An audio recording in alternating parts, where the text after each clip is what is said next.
मैं श्री रघुनाथ जी के सिवा किसी दूसरे पुरुष का मन से भी चिंता नहीं करती। यदि ये सत्य है तो आज भगवती पृथ्वी देवी मुझे अपनी गोद में स्थान दे।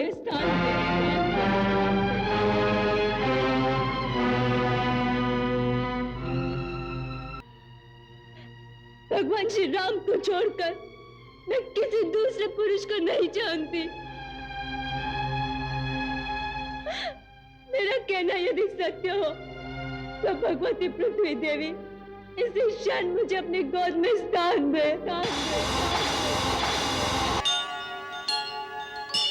हम दोनों अपने पिता के श्री चरणों में प्रणाम करते हैं।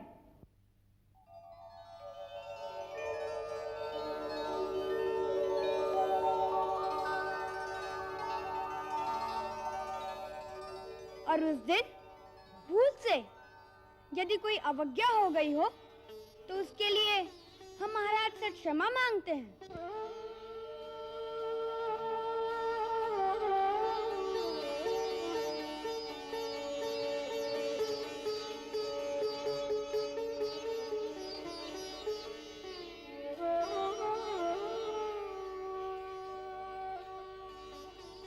आप दोनों कहना चाहते हैं कि आप हमारे पुत्र हैं? जी महाराज। इसका प्रमाण?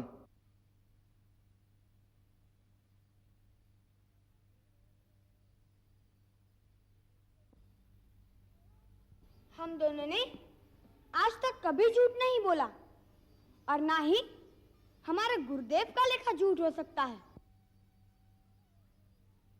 इसलिए आपको ये बात माननी चाहिए कि जो कथा हमने आपको सुनाई है वह सत्य है।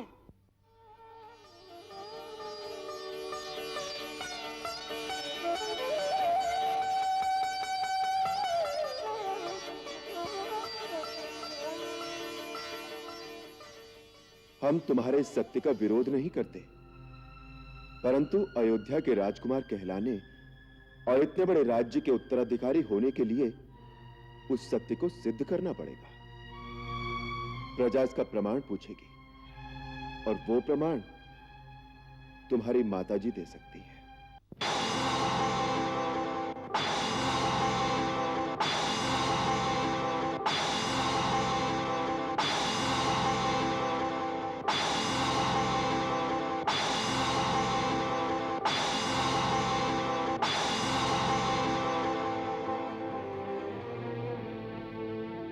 महाराज ठीक कहते हैं, महारानी सीता को इसका प्रमाण देना ही चाहिए।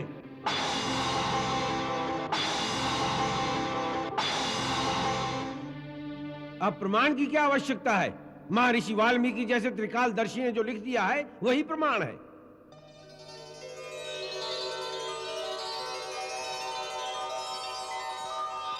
अब हमें महारानी सीता को आदर सहित वापस बुलाकर उन्हें फिर से अपने राज्य सिंहासन पर सुशोभित करना चाहिए।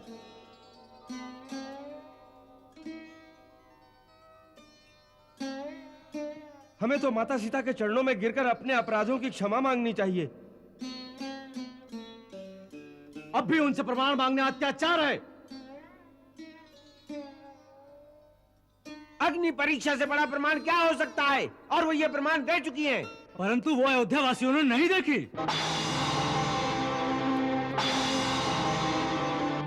देवी सीता को स्वयं आकर अपनी शुद्धता का प्रमाण तो देना ही चाहिए। एक बार प्रजा के सामने आकर अपने मुंह से जो कह देगी हम मान लेंगे। ये अन्याय है, ये अत्याचार है, यही धर्माचार है।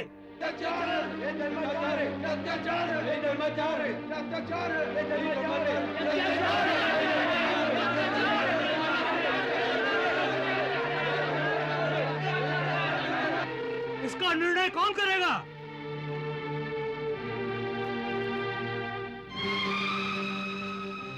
गुरुदेव से पूछा जाए। हाँ हाँ, गुरुदेव से पूछो।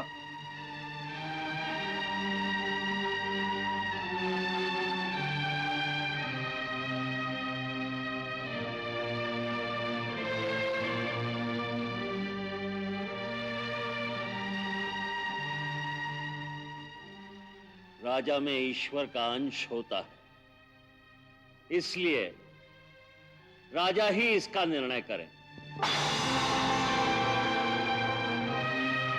उनकी बात सबको स्वीकार करनी होगी।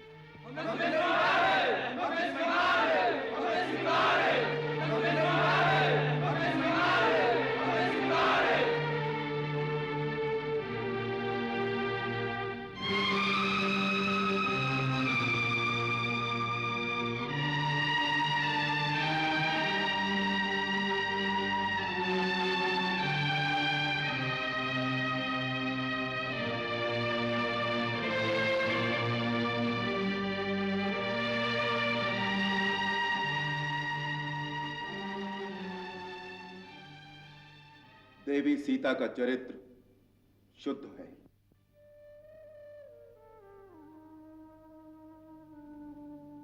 उनमें किसी प्रकार का कोई पाप नहीं है।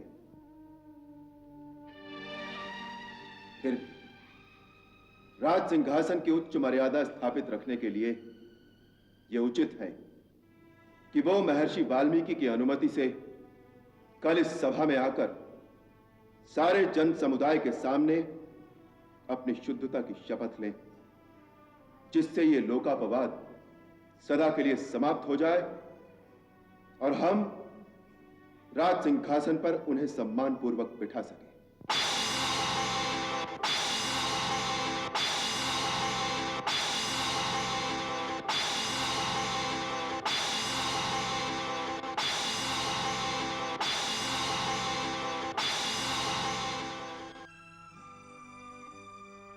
आप सभी पूज्यपाद ऋषिगण अपने शिष्यों सहित सभा में पधारें।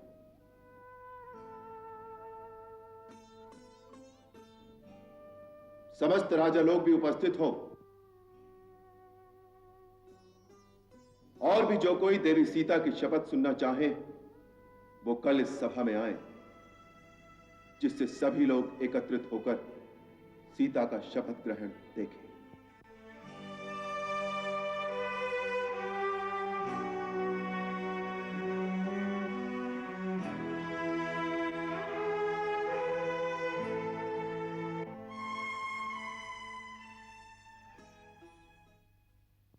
यह स्त्री का अपमान है, उसकी विडंबना है। परंतु पतिव्रता स्त्री पति की प्रसन्नता के लिए ही सब कुछ सहन करती है। इसलिए श्री रघुनाथ जी जो आज्ञा देंगे सीता वही करेगी। ये कहाँ का न्याय है रे? स्त्री होने का इतना बड़ा दंड? मेरी दृष्टि में तो पहले अग्नि परीक्षा भी अनुचित थी।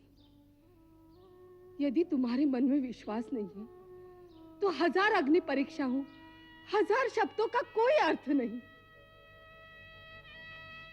और यदि विश्वास है तो उनकी कोई आवश्यकता ही नहीं।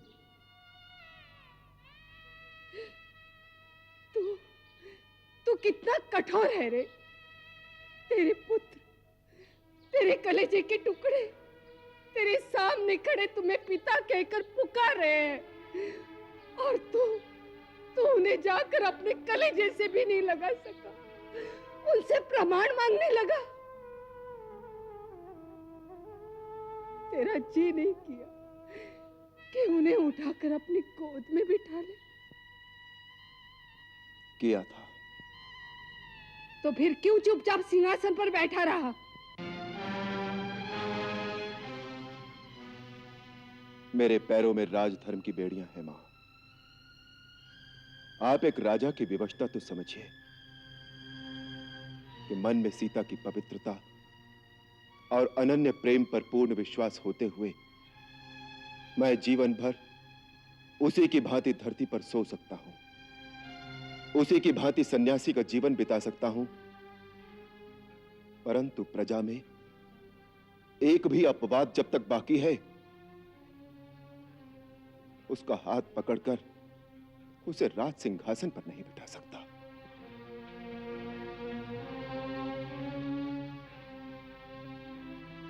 आज आपने सभा में कुछ आवाजें सुनी। राज्य में ऐसी और भी कई आवाजें होंगी। इसीलिए मैंने वो निर्णय लिया कि यदि सीता प्रजा के सामने सभा में अपनी पवित्रता की शपथ ग्रहण कर लें, तो फिर प्रजा में कोई विरोधी आवाज नहीं रह जाएगी।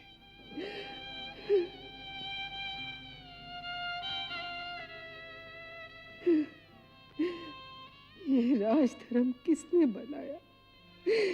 क्यों बनाया रे? क्यों?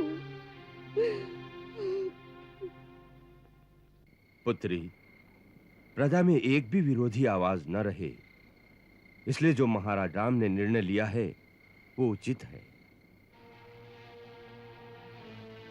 तुम उनकी व्यवस्था देखो, वो मन से तुम्हें पवित्र समझते हैं, आत्मा से सदा तुम्हारे साथ बसते हैं।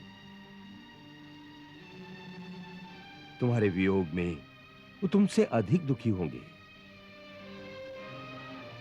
परंतु राजा होने के नाते उन्हें राजधर्म इस प्रकार पालना ही पड़ता है जिससे आदर्श के कीर्तिमान स्थापित हो।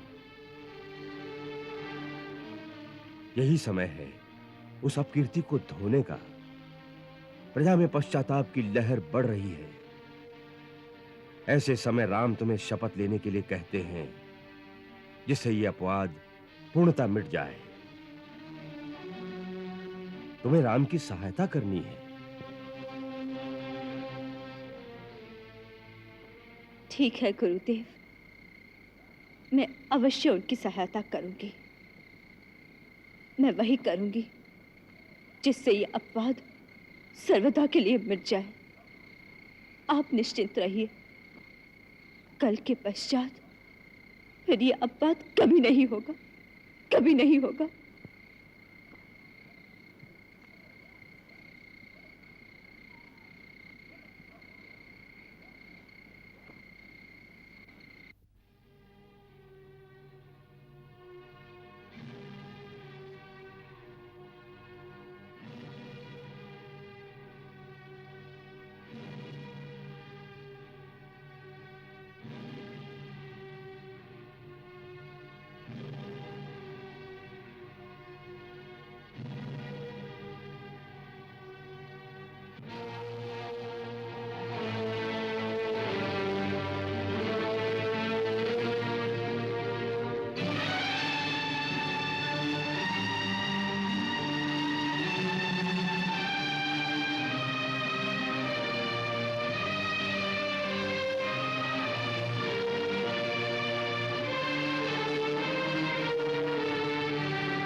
महाराज राम की आज्ञा अनुसार देवी सीता इस राजसभा में पधारी हैं।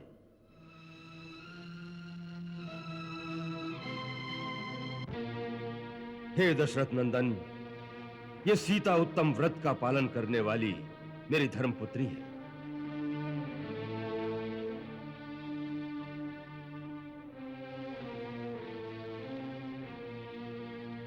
अब आप इसे आज्ञा दें कि वो अपनी पवित्रता की शपथ ले।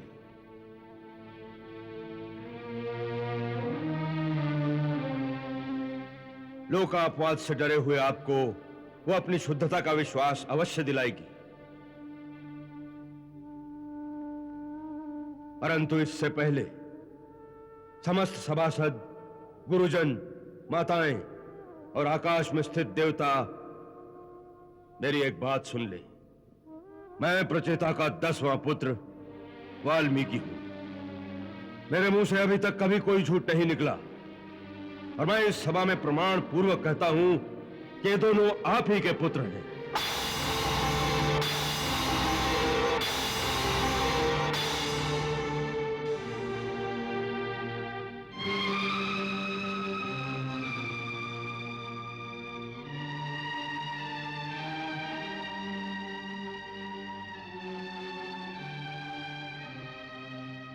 मैंने कई हजार वर्ष भारी तपस्या की है। यदि मिथिलेश कुमारी सीता में कोई दोष हो तो मुझे उस तपस्या का कोई फल न मिले।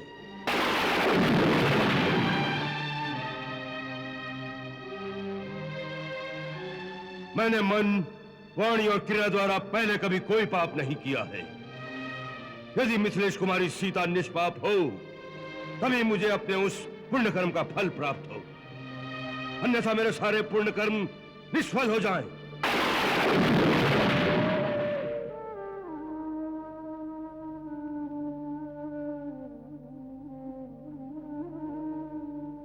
रघुनंदन, मैं जानता हूं कि आपको सीता प्राणों से अधिक प्यारी है और आप ये भी जानते हैं कि सीता सर्वथा शुद्ध है,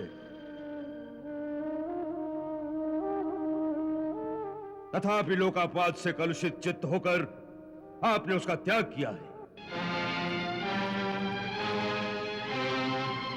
हे राघव, मैं आपको विश्वास दिलाता हूं कि मैंने अपनी 5 इंद्रियों और मन बुद्धि के द्वारा सीता की शुद्धता का भली भांति निश्चय करके ही उसे अपने संरक्षण में लिया था।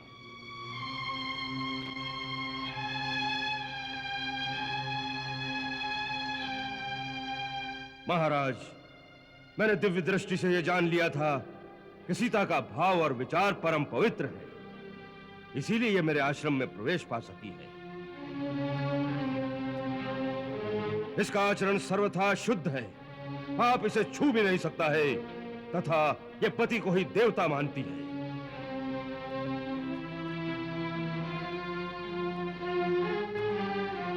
यदि आपको मेरी बात पर विश्वास हो तो इसे पूर्ण आदर के साथ ग्रहण करें और इसे राज सिंहासन पर स्थान दें।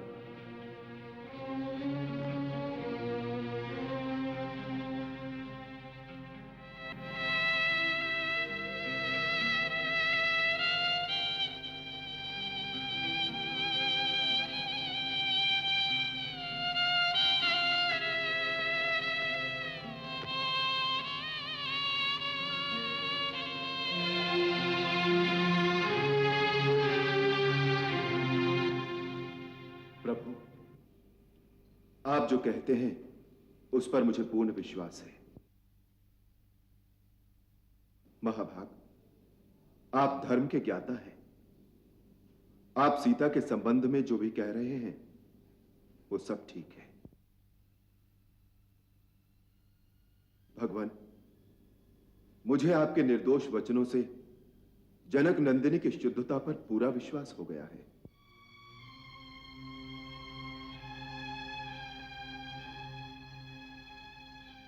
एक बार पहले भी देवताओं के समीप मिथिलेश कुमारी की शुद्धता का विश्वास मुझे प्राप्त हो चुका है।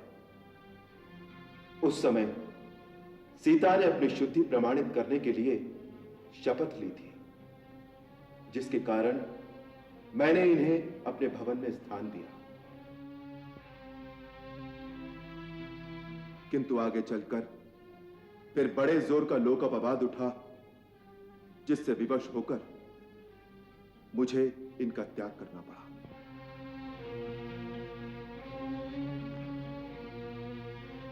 ब्राह्मण, ये जानते हुए भी कि सीता सर्वथा निष्पाप हैं, मैंने समाज के भय से इन्हें छोड़ दिया। अतः आप मेरे इस अपराध को क्षमा करें।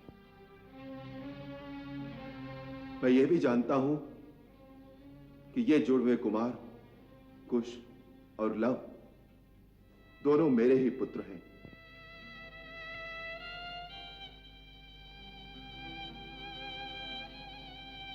तथापि जन समुदाय में शुद्ध प्रमाणित हो जाने पर ही मिथिलेश कुमारी में मेरा प्रेम हो सकता है।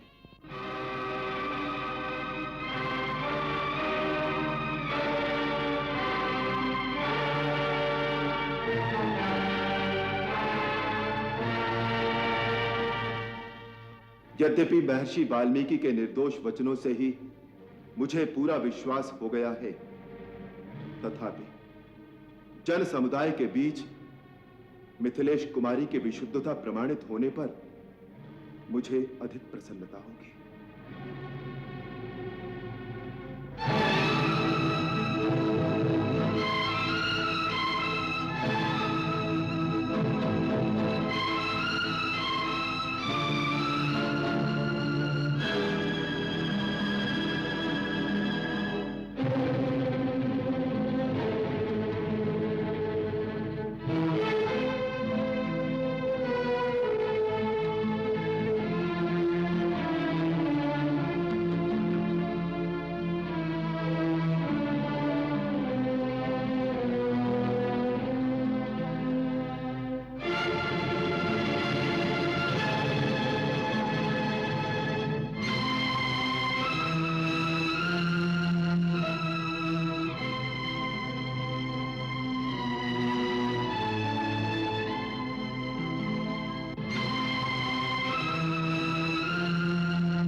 मैं श्री रघुनाथ जी के सिवा किसी दूसरे पुरुष का मन से भी चिंता नहीं करती।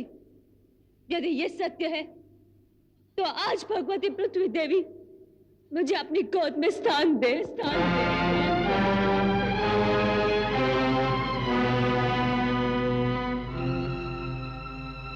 यदि मैं मन, वचन और कर्म द्वारा केवल श्री राम की ही आराधना करती हूँ तो आज भगवती पृथ्वी देवी मुझे अपनी गोद में स्थान दे।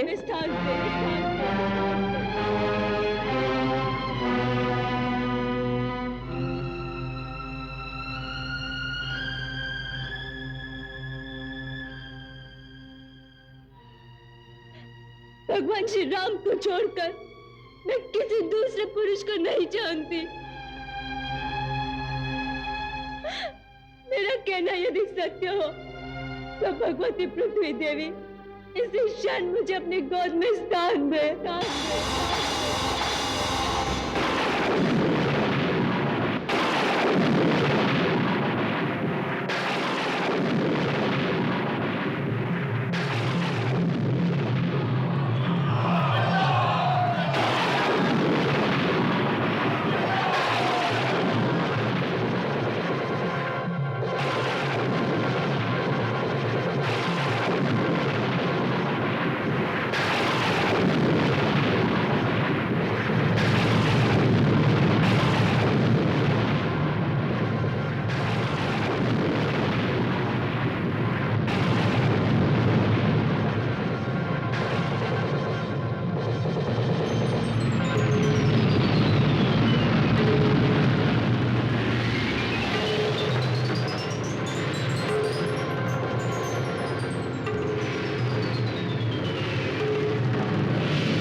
धरती माँ, इस धरती पर परीक्षा देते देते अब मैं थक गई हूँ।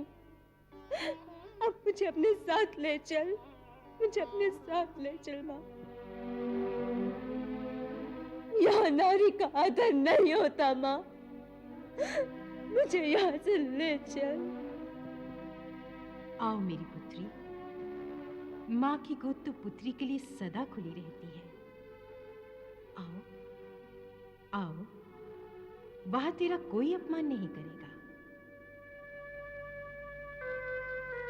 आओ।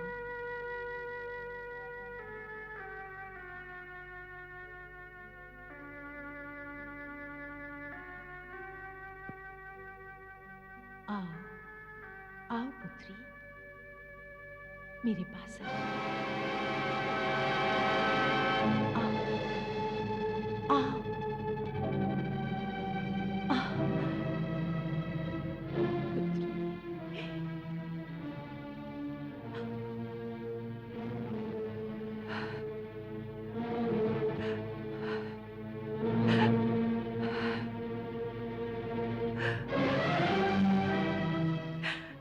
चिंता मत करो पुत्री, हम अपने लोक में चलेंगे।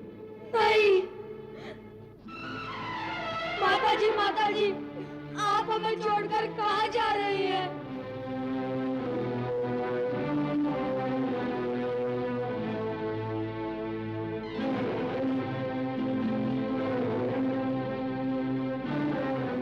मैं तुम दोनों को तुम्हारे पिताश्री के हाथ सौंप रही हूँ। मनुष्य के लिए पिता ही सबसे बड़ा देवता है और पिता की सेवा ही सबसे बड़ा धर्म।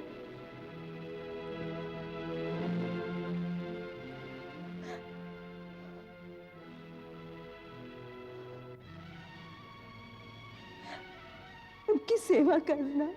माँ, माँ हमें क्षमा कर दो, माँ हमें क्षमा कर दो। माता, हमने जो आप पर मिथ्या लांछन लगाकर पाप किया उसके लिए हमें क्षमा कर दो माता। क्षमा कर दो, क्षमा कर दो माँ, क्षमा कर दो माँ, क्षमा कर दो माँ।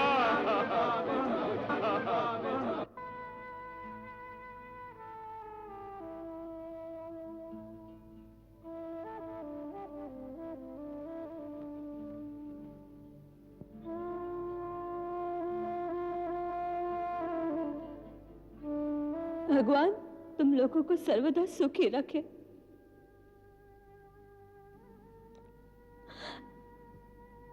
महाराज से इतनी प्रार्थना है, इनके दोष भूलकर समस्त प्रजाजनों को लवकुश की भांति पुत्रवत प्रेम करें।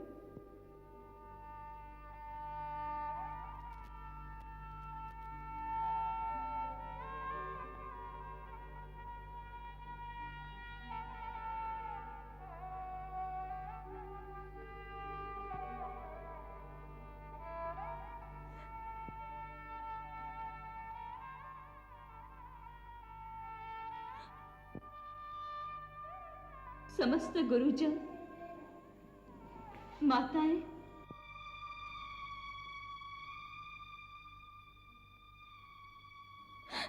और पूज्य पिता मेरा प्रणाम स्वीकार करें।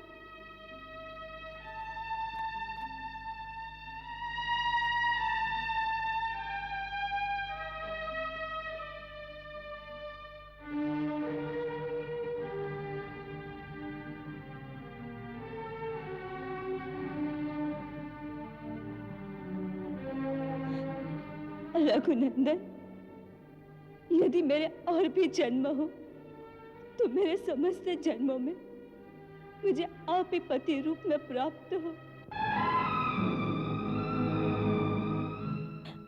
परंतु किसी जन्म में फिर ऐसी स्थिति न लाना, फिर ऐसी स्थिति न लाना प्रभु।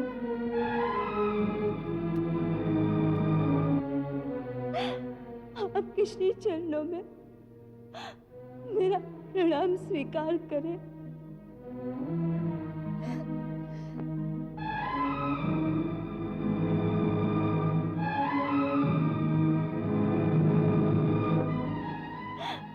अब मुझे आज्ञा दे। नहीं सीते, तो मुझे छोड़कर नहीं जा सकती। मेरा समय पूरा हो गया है, भगवान अब मेरा मार्ग न रोके। पुत्री, अब चलो यहाँ से। ये संसार तुम्हारे योग्य नहीं है। चलो।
अशोक वाटिका में आपने आशीर्वाद दिया था कि मुझे प्रभु की अनन्य भक्ति प्राप्त हो। यदि मुझे वरदान ही देना है तो ऐसा कीजिए, मेरे वक्षस्थल पर इन मोतियों की जगह आप दोनों की युगल छवि मेरे हृदय में सदा के लिए अंकित हो जाए। यही वरदान दीजिए, यही वरदान दीजिए माता।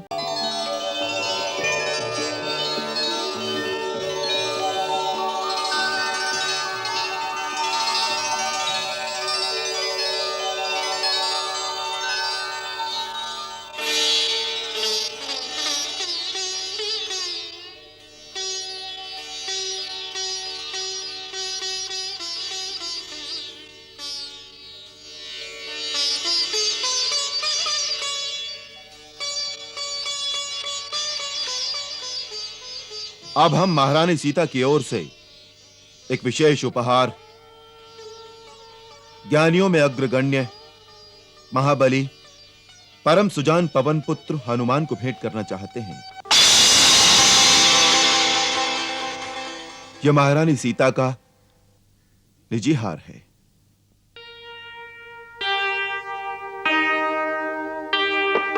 मात सिया ने तो हनुमत लाल को स्नेह सहित दी स्नेह निशानी। भक्त ने जाना कि भक्ति का मोल चुकाने चली है सिया महारानी।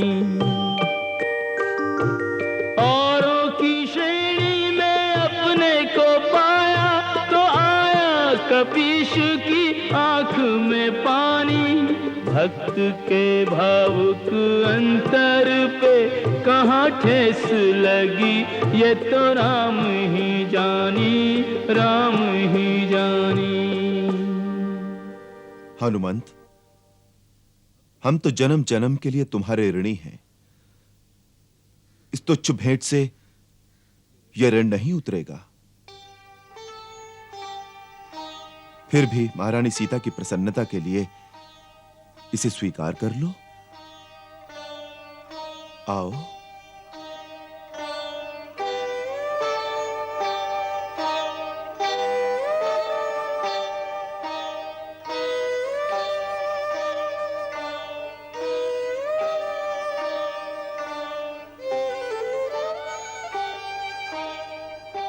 लो हनुमान।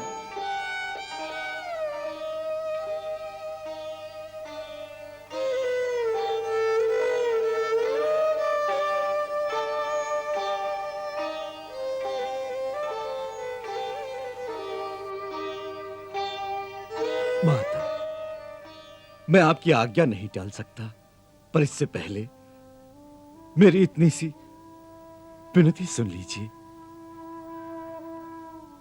अशोक वाटिका में आपने आशीर्वाद दिया था कि मुझे प्रभु की अनन्य भक्ति प्राप्त हो। यदि मुझे वरदान ही देना है तो ऐसा कीजिए, मेरे वक्षस्थल पर इन मोतियों की जगह आप दोनों की युगल छवि मेरे हृदय में सदा के लिए अंकित हो जाए। यही वरदान दीजिए, यही वरदान दीजिए माता। माता मेरी भक्ति को रत्नों से ना तोल। राम सिया का दरस ही है सबसे अनमोल। वत्स, तुम सचमुच इस योग्य हो। तथास्तु।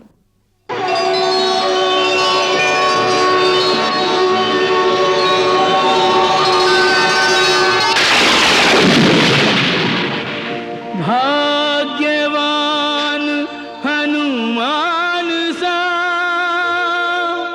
जग में दूजा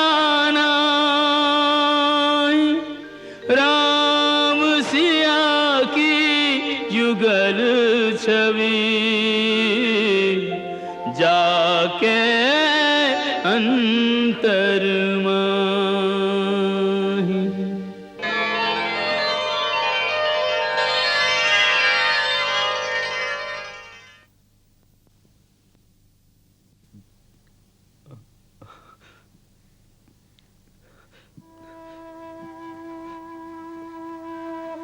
प्रभु, अपने भक्त को सेवकाई प्रदान कीजिए। प्रभु, अपने भक्त को सेवकाई प्रदान कीजिए, सेवकाई प्रदान कीजिए। प्रभु, अपने सेवक को अपनी सेवकाई प्रदान करो। प्रभु, अपनी सेवकाई प्रदान करो। प्रभु,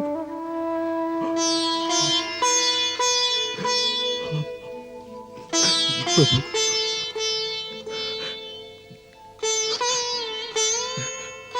प्रभु, हनुमान, मैं तो भक्त का सेवक हूं, स्वामी नहीं।